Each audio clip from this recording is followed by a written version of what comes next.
इतवारा इलाके में वाक़ एक अनाज के गोदाम पर महकमे सप्लाई के अफसरान ने छापामार कार्रवाई करते हुए पुलिस की मदद से उस गोदाम को सील कर दिया है। इस गोदाम में आंगनवाड़ी के जरिए तकसीम किए जाने वाले किराना सामान के पैकेट, गेहूं, मक्का और चावल की बड़े पैमाने पर जखीरा अंदोजी की गई थी। पुलिस को खुफिया जरिए से ये इत्तला मिली थी कि इतवारे के मुकाम पर एक गोदाम में आंगनवाड़ियों के जरिए तकसीम किए जाने वाले राशन की गैर कानूनी तरीके से जखीरा अंदोजी की गई है। इस इत्तला के मिलने पर तहसीलदार किरण अम्बेकर की रहनुमाई में लाटकर और मरडे इन दोनों अफसरान ने गोदाम पर छापामार कार्रवाई की और इसको सील कर दिया। छापामार कार्रवाई के दौरान गोदाम में बड़ी मिकदार में आंगनवाड़ियों के जरिए तकसीम किया जाने वाला अनाज बरामद किया गया। इस छापामार कार्रवाई में इतवारा पुलिस स्टेशन के पीआई साहेबराव नरवाड़े भी शामिल हुए। अब इस मामले में तफ्तीश शुरू कर दी गई है। महकमे सप्लाई के अफसरान की जानिब से दी गई शिकायत के मुताबिक तफ्तीश को आगे बढ़ाया जा रहा है। इस तरह की इत्तला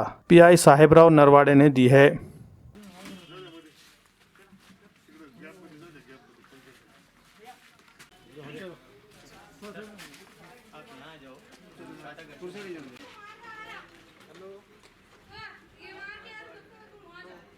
रियासती हुकूमत की हिदायत पर रियासत के दीगर शहरों की तरह नांदेड़ में भी कड़क लॉकडाउन लगा दिया गया है। लॉकडाउन पर सख्ती से अमल आवरी को मुमकिन बनाने और बिला ज़रूरत शहर में घूमने वालों पर रोक लगाने के लिए पुलिस की जानिब से शहर के मुख्तलिफ चौराहों पर लकड़ी के खंभों की मदद से बैरिकेड लगाए गए हैं। इनमें वजीराबाद चौक, खदीम मोंडा, चिखलवाड़ी, ITI, शिवाजी नगर, तरोड़ा, छत्रपति चौक वगैरह मुकामात शामिल है। इसके लिए इंतज़ामिया की जानिब से बाज़ाब्ता पैसे भी खर्च किए जा रहे हैं, लेकिन ये सारे बैरिकेड नुमाइश की शय बन गए हैं। इनमें से एक का भी कहीं कोई इस्तेमाल होता नजर नहीं आ रहा है। पूरे शहर में खुलेआम गाड़ियां दौड़ रही है, लोग बिला खौफ घूम रहे हैं। पुलिस की जानिब से भी गाड़ियों को रोकना बंद कर दिया गया है। कभी कभार किसी गाड़ी को रोका जाता है और फिर जुर्माना आयद करके छोड़ दिया जाता है। ऐसे में अब ये सवाल उठने लगे हैं कि अगर इन बैरिकेड का कोई इस्तेमाल नहीं हो रहा है तो फिर इन्हें लगाया क्यों गया है और इस पर इंतजामिया पैसे क्यों खर्च कर रही है।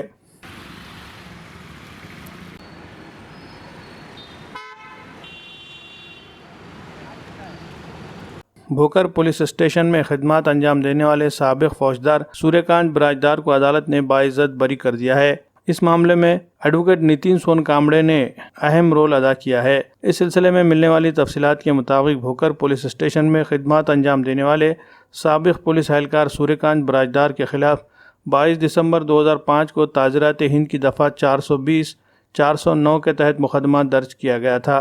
तफ्तीशी अफसरान की जानिब से दाखिल की गई चार्जशीट में ये दावा किया गया था कि पुलिस एहलकार सूर्यकांत बराजदार पुलिस स्टेशन में महरूल की हैसियत से खिदमत अंजाम दे रहा था। तब उसके ज़रिए पुलिस महकमे के बिजली बिलों की तकसीम, ईंधन बिलों की तकसीम, पुलिस पाटिलों की तनख्वाहों की अदायगी और दीगर माशी मामलात की जिम्मेदारी उस पर सौंपी गई थी। इस मामले में सूर्यकांत बराजदार पर इल्ज़ाम लगाया गया कि इसने माशी मामलात में खुर्दबुर से काम लेते हुए 1,43,100 रुपये की धांधली की है। इस मामले में मुलजिम सूर्यकांत बराजदार के कानूनी मुशीर एडवोकेट नितिन सोन कामड़े ने सरकारी वकील की जानिब से लगाए गए सारे इल्ज़ामात को गलत और बेबुनियाद साबित करने के लिए अदालत में अहम सबूत और गवाह पेश किए। इस मामले में भोकर की मुकामी अदालत के जज मोहतरमा भक्ति तड़ेकर ने दोनों पहलुओं की दलीलें सुनी और अपना फैसला सुनाते हुए मुलजिम सूर्यकांत बराजदार को बाइज्जत बरी करने का फैसला सुनाया। इस मामले की कामयाब पैरवी करने वाले एडवोकेट नितिन सोन कामड़े की सताइश की जा रही है। खूप छान झालं म्हणे, अभिनंदन म्हणे आणि खूप आवडलं म्हणे तुमचं काम.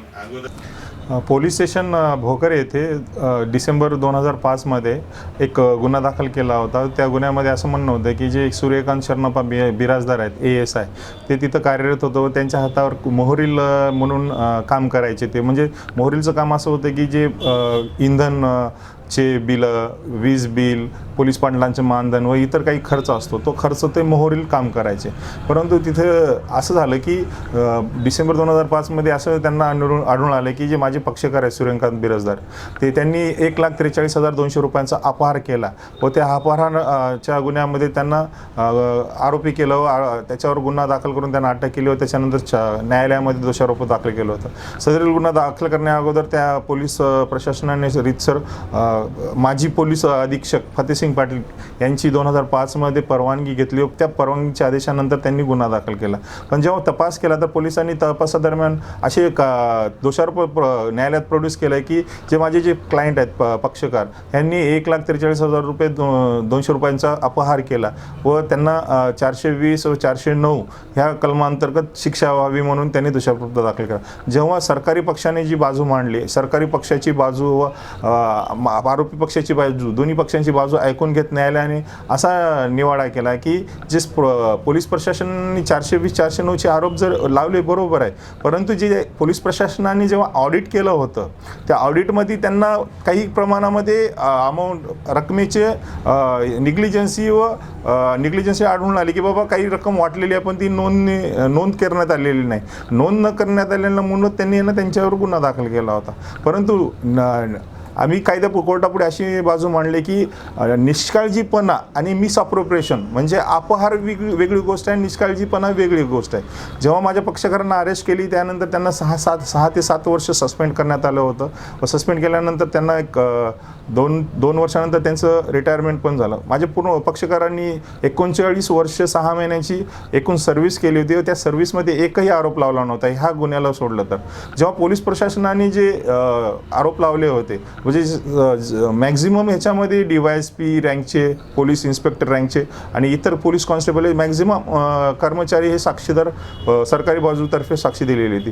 फक्त आमच्या पक्षकाराकडे एवढंच होतं की आम्ही या केसमध्ये कसे निर्दोष आहोत एवढीच बाजू आमच्याकडे होती. मग त्या बाजूला आम्ही सिद्ध करण्यासाठी खूप प्रयत्न केला. कायद्याचे, सुप्रीम कोर्टचे, बॉम्बे हायकोर्टचे असे खूप सारे जजमेंट्स आम्ही न्यायालयात दाखल केले व त्या जजमेंटचा रेफरन्स घेऊन न्यायालयाने आमची पूर्ण बाजू ऐकून घेत सरकारी पक्षाने जे लावलेले आरोप होते ते सर्व आरोप फेटाळून लावत 16 वर्षानंतर दिनांक 23 एप्रिल 2021 रोजी माझे पक्षकार सूर्यकांत शरणप्पा बिराजदार जे माजी ASI आहेत त्यांना निर्दोष सोडण्याचे आदेश भोकर न्यायालयाने दिले. मी Suryakant Sharanappa Birajdar retire ASI police station Bhokar येथे नेमणुकीला होतो. मी त्या ठिकाणी काम करत असताना माझ्यावर गुन्हा दाखल केला भोकरला. सदर गुन्ह्यामध्ये दोषारोपपत्र दाखल केले कोर्टामध्ये. सदरची केस माननीय ॲडव्होकेट श्री नितीन सोनकांबळे साहेबांनी सदरची केस चालविली माझ्यातर्फे आणि मला त्यांनी निर्दोष मुक्त केलेले आहेत. सदर केसला 16 वर्ष झालेले आहेत. 16 वर्षावधी मला भरपूर भयंकर त्रास झालेला आहे. आता कसं वाटतं तुम्हाला? आता मला एकदम चांगलं वाटत आहे. 16 वर्षात मी काय त्रास सहन केलेला आहे हे मलाच माहीत आहे. समजलं काय? सरकारकडून फक्त तात्पुरते म्हणून पेन्शन देत गेलेत. त्याच्यामध्ये माझं काही गुजराण होत नव्हतं तरी पण मी ते दिवस काढलेले आहेत. भरपूर संकट मी सहन केलेलं आहे. पण त्या संकटामध्ये माननीय नितीन सोनकांबळे साहेबांनी मला भरपूर सहयोग केलेले आहेत, मदत केलेली आहेत आणि त्यांनी माझी भरपूर भक्कम मला पाठिंबा देऊन मला निर्दोष मुक्त केलेले आहेत.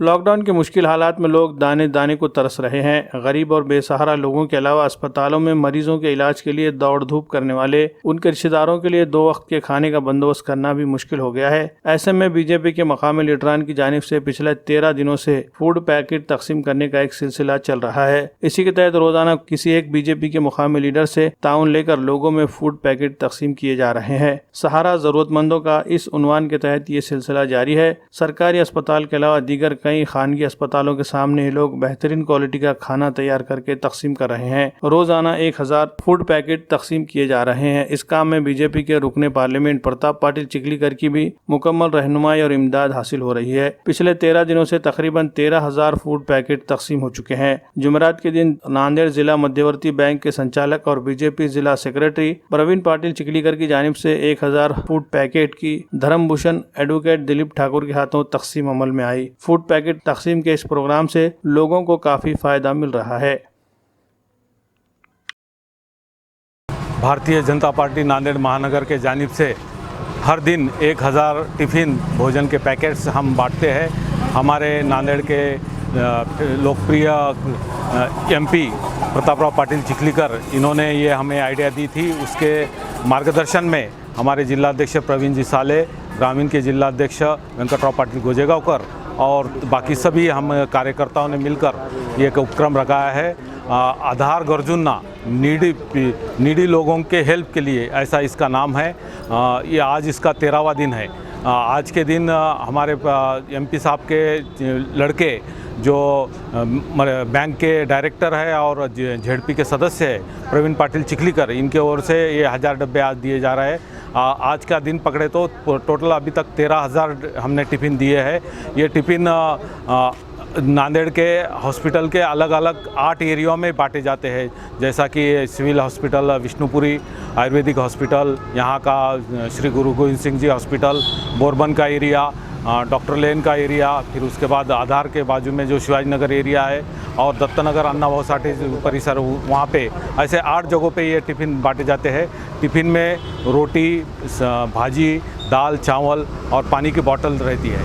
जब तक लॉकडाउन चलेगा, जब तक ये कार्यक्रम का आयोजन किया जाएगा, इसकी जवाबदारी खासदार साहब ने और जिलाध्यक्ष ने, मैं दिलीप ठाकुर पे डाली है, इसलिए मैं उनका बहुत बहुत शुक्रिया करता हूं।